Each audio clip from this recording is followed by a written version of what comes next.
Two gentlemen you see here, they are Israelites and they are our brothers. Wherever we see them around the world, we always identify with them. They are here. Please, can you say hello? We hope you make a Biafran state in Nigeria. We wish you well. We wish you success. You're clever people. You're intelligent people. Don't let the people, what they do to you, put you down. You stay strong, and God will help you. God will protect you. Thank you so much. You can hear on the right side. Oh, thank you so much. Yeah. I can hear what he's praying for every Biafran. This is an Israel, this is an Israeli. They are praying and supporting us to have our own life back.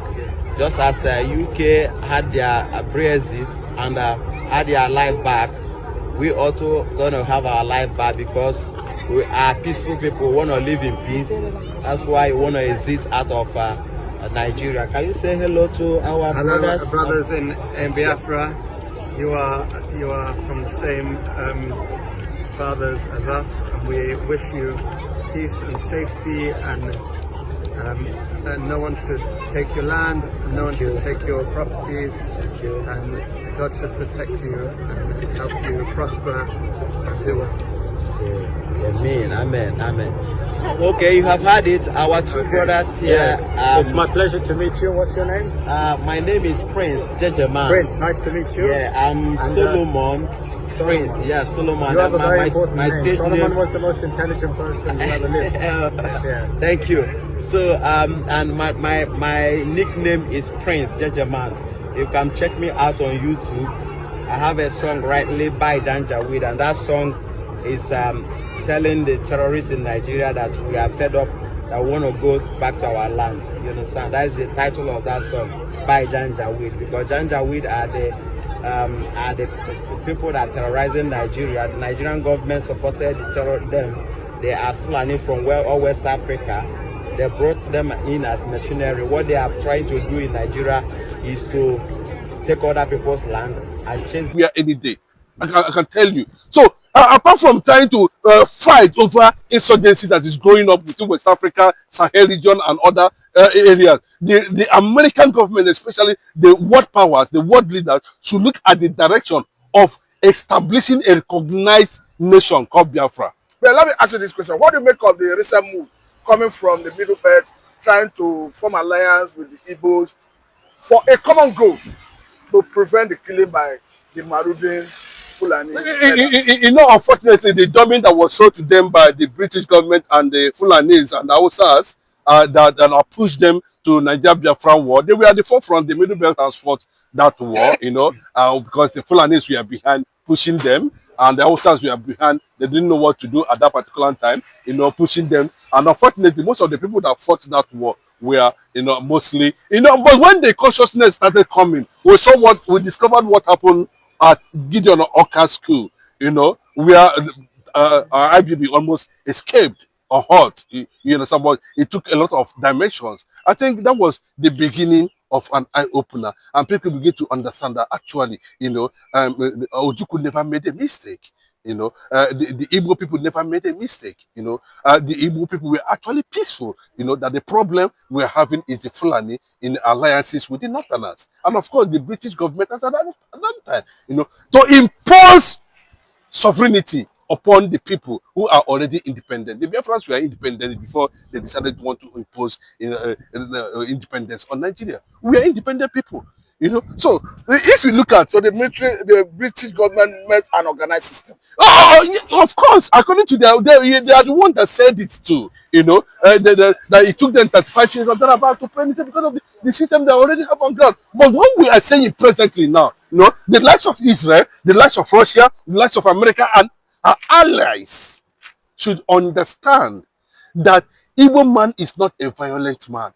Igbo man is not a man associated with serial killing. I think that has been established at the international level. No, you know what I'm telling you, you know, you understand that it has gotten to a point that the world should do the needful. I don't want to still believe under Trump's administration that the present United Nations under Anthony Guterres is still pro-Islam.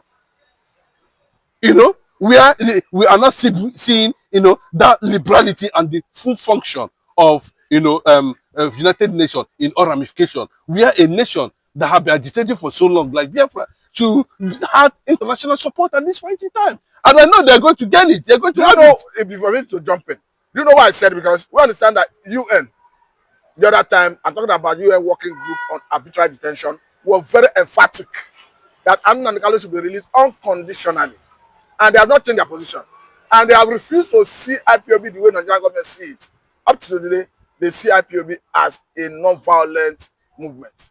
So it goes to show that the world is... Yes. It is, it has to come with time. It's a gradual process, but unfortunately for Nigeria does not understand the body languages of when it comes to a statement issued from international organizations and bodies like United Nations and agencies, that surround the United Nations. When they make such statement, Nigeria seems to overlook it, but they are documenting it. They are taking stock of this thing. One day it will be used against Nigeria. On the day of judgment, there's no how Nigeria is going to escape the judgment of the when it comes. The system, that produced and gave back to Biafra is going to judge Nigeria. Now, I want to take your attention to the European countries, the people in the West, the way and manner they willingly volunteer. Because there's a trending video where you can clearly see a white man saying that his support of Biafra is genuine and that he's not being paid. That, of course, he said Nigeria have lost the war. Let me tell you the history of Julius Berger. A lot of people may not understand the history of Julius Berger. Julius Berger was a German Jew, and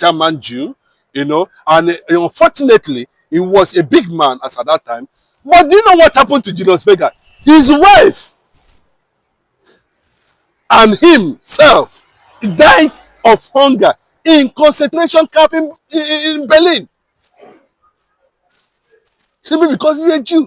Now, what do you think would have endeared Biafrans into the heart of people far away Europe? Bro, let me tell you, it's the spread, the Igbo spread, the Igbo relevance in all sectors of the world.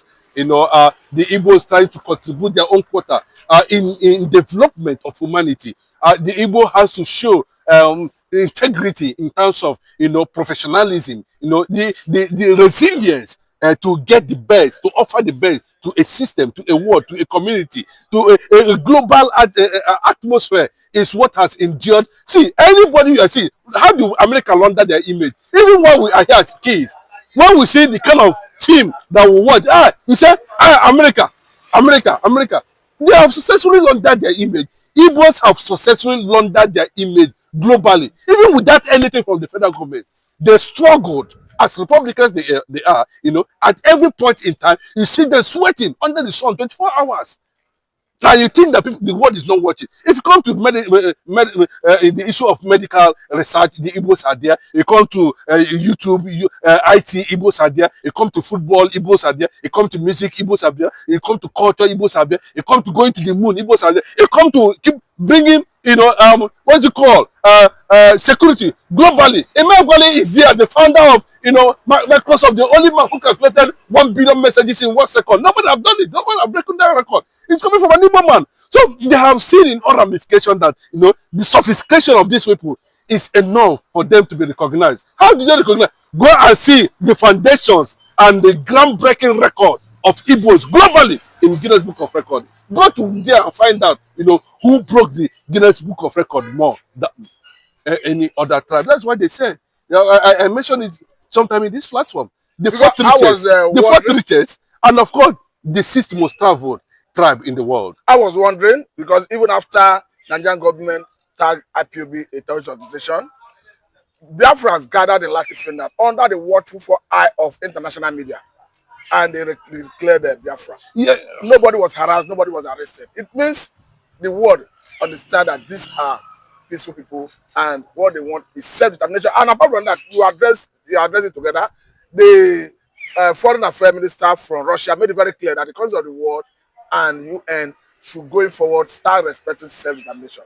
Yes, agreed with the Russian foreign minister when he made that statement. He's not the only one that has made that statement. A lot of people has made that statement in that regard. But he came to a point because, see, Vladimir Putin understand the presence of Biafra. I can tell the country solidly. They don't need anybody to introduce anything to them, you know. And these nations across the globe, even in Japan, China, they have ties. They have areas where these things are being discussed. You know, it is possible that Biafra is already breaking their ties with United Kingdom, Britain, and they understand that. Britain understand that very well, you know, and they are ready to let go. They are ready to sign, to endorse it, to give a signature to it. Then coming to the establishment of IPOB, how IPOB came about, you know, if you look at the charter that established something like that, that has to do with self-determination, you will see that it's already in line with United Nations requirements, charter. So when you talk about indigenous people, you know, it gives the United Nations the impact that is required to understand a civil society, a civil nation, a sovereign nation like Biafra. Because we are talking about indigenous people. And if you look at it from all ramifications, Biafra as a nation has the spread, has what it takes to stand as a nation. A population of 80 million is not a joke. A population, I'm not talking about, you know, I'm not talking about those who are already writing to the American government, writing to United Nations, writing to the world, you know, about their interest to join Biafra movement at any point in time. And not only that, you know, get involved into multi-billion dollar first phase of project sponsorship in Biafra land when it is being recognized. But were you surprised when Putin invited Biafran exiled soldiers to join BRICS, seeing that Nigerian government is not a member of that economic bloc? Yes, you know, that's why I'm saying that already now you can see the Cold War between China and America, you know, and America is very careful because America needs some allies also in West Africa and of course in Africa, and Biafra is ready to, you know, fill that space as one of the Sahel nations. You know, China also is fighting for a space in Africa. But let me tell you, the concept of BRICS was as a result of what France and Germany and the rest of them were trying to do, recolonizing Africa again, you know, bringing Africa, suppressing Africa the more until the likes of the guy from Burkina Faso, Niger, Mali, Senegal, and the rest of them begin to rise to question the rationale why a nation like Burkina Faso, Niger, can be a sovereign nation and they don't have a central bank, and the central bank is in France. So many of these things, you know, they looked at it and said, no, we need to stand up, we need to do, and that was what happened. And when they came out, you know, you can see that every French soldier in that land were sent back to their lands, respectively. So, in order to see how they are going to come back to recognition, you know, by these world powers, you cannot tell anybody today that Moscow, which is the largest country in the world, seeking relevance in Africa, should just be something, no, that's not correct. So they are looking at potential, you know, partners, and they see Biafra as a potential partner because the Biafran government, the Biafra agitation is well organized all over the world. You can see them, you can feel them, they are not hidden. So and having enjoyed an intelligence report that any moment from now, you know, the nation is going to emerge. And remember, once Biafra emerge, a lot of nations will want to, you know, engage in bilateral relationship, either the ones to maintain the ones they have gone into or to establish new ones. So Biafra, Russia recognizing Biafra as a big partner, well, it's a good development, and I think a lot of Biafran's professionals, you know, has worked towards that direction, and it's a good development for, you know, Biafra. And of course, what they want to understand with the trade agreement between currency agreement between the Sahel nation, which they are already including Biafra. But the significant factor of this is that, you know, they are already foreseeing that Biafra is going to be the giant of Africa in less than 5 years of establishment, meaning that, you know, the world are ready to deposit over $300 trillion on the first phase of establishing Biafra as a sovereign nation, considering the maritime strength of Biafra that is connected to the Russian, China, and the rest of the world, and other things that has to do with human resources, and of course intelligence, and the resilience to go into innovation without any white man's input. Now let me ask this question, because we understand that someone like Nnamdi Kanu have been incarceration on TSSO unjustly. We are equally seeing Ekpa being held by Finnish authority. In the event that Nnamdi Kanu is released, going by the protracted detention, do you think he will still have the morale to continue with the struggle? The United Nations is already jubilating because Nnamdi Kanu has already made the requirement for the recognition of Biafra. That's the joy of that resilient spirit, and that's the joy of what we want to see. We want to see, is this guy actually serious about this? And Nnamdi Kanu has proved it over the years, that he is ready, and he has shown that he's committed to that struggle. That's what the United Nations want to see. You look at the case of all the freedom fighters all over the world, from Ahmad Gandhi, Nelson Mandela, a lot of them, Kamas, what is the guy from Cuba, Fidel Castro. Look at all of them from the beginning. Even this George Washington of America, look at their past too, they have tested these people, and you remember that it's even glorious and marvelous that the Northern Elders Forum are saying that now that Igbos have gotten a leader, that Mazi Nnamdi Kanu is the new face of leadership of Igbo people. So it's a credit to to Mazi Nnamdi Kanu. It's a credit to the agitation. It's a credit to the United Nations recognition of all the protocols, of all the workabilities and modalities of self-determination. Nnamdi Kanu has consistently made those requirements. Okay, now let us take our attention to Igbo proper, River State proper. Because the way it stands, someone like I said, Ekpa come out clearly to say, surprisingly anyway, that the River State, Ijaw, almost everywhere is populated by the Igbos. There's a video where he have atomized it, community by community, how they came from different Pastor, of course, it's an eye-opening. Pastor, no, to them, Abi, to them, not forgetting that Sarah Wiwa is still occupying Odumeko Duku's house up to this moment. He died. Abundant property. The most of them changed their name after schooling in Umaya Government College. Every class school in Government College Umaya. All of them school in Government College Umaya. That's because of war, which can happen at any point in time. You just turn against your blood brothers. That's quite unfortunate. Today, you can see what is happening. Even Fubara himself knows. Yes, at every point in time, I can give you, he even said that most of those people who are militants in Niger Delta militants are Igbos. The governor said it.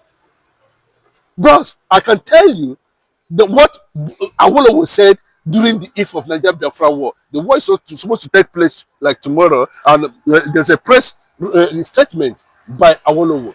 Awolowo, unfortunately, Awolowo went to that way somehow, but I can tell you that the population of minorities in Nigeria is not less than 1 million in the eastern region. We can go and find out the record. And why Awolowo was saying, this remaining 900,000 people, can you protect them? What does it mean? That even in Bayelsa State, you see Igbo communities. So that is true. No, but I don't know what is true. I don't know how this. Because when we talk about Ijaw, IGBO, I don't want to go there. I can tell you history of what transpired because I've been in Bayelsa, I've been in Amasoma, and there's no place in Bayelsa I've not been to. I've been to where an MSA came from. Most of our MSA children married Igbo, but you will not know. But every time they come to the public, they downgrade Igbo. I'll tell the River State, and I can tell you. No, what he's telling you is in line with what we can say. Is it not in line? We can say very clearly that they just are in minority, and without Igbo, there's no Ijaw. But that's not what we're looking at, because the Ijaw nation has been there before. Of course, part of River State was also part of what we are seeing in Bayelsa State. But that's not the reason that we have come to acknowledge that the only place we have Ijaw is in Bayelsa, but it just spreads like Igbo spreads. And what we are trying to tell our South brothers is that there is no nation without ethnic minorities. I've never seen. But in South, like they want to call it, going by political creation. The in Delta State, for instance, Delta North Senatorial District is purely Igbo-speaking part of Delta. Talking about 9 local governments and the biggest senatorial district in Delta State. Of course, that is the senatorial district of the senator talking about Ned Nwoko. And Ned Nwoko have made it very clear that he's an Igbo man. No, he's not. He's not hiding it. Okay, let me tell you, we understand what happened. But I'm telling you, it's going to be like the Jews of this world today. The coming together of the Jews. I'm telling you that. You know what you're seeing in Israel, the coming together of all the Jews all over the world. You know, it's going to happen in Biafra land, where all these fragments created by the Northern Fulanis and Yoruba Arabs, you know, to make sure that they dig their holes. One day, you know, that discrimination, that divide, you know, that division they have created as a result of that war, people will cover it up. People will blend and know that, you know, of course, over the years, Igbo man has proven that he can live without the oil. And still, they are the fourth richest tribe in the world. But without oil, you know, you're not going to sell oil, no, not just oil. So people, when they carry the oil, they know themselves. They go say they don't know themselves. They know themselves. As simple as that. But Igbo man has lived without that oil for how many years and still come out and had enjoyed a wonderful record in the global space as the fourth richest tribe in the world. The sixth most traveled. So what does that tell you?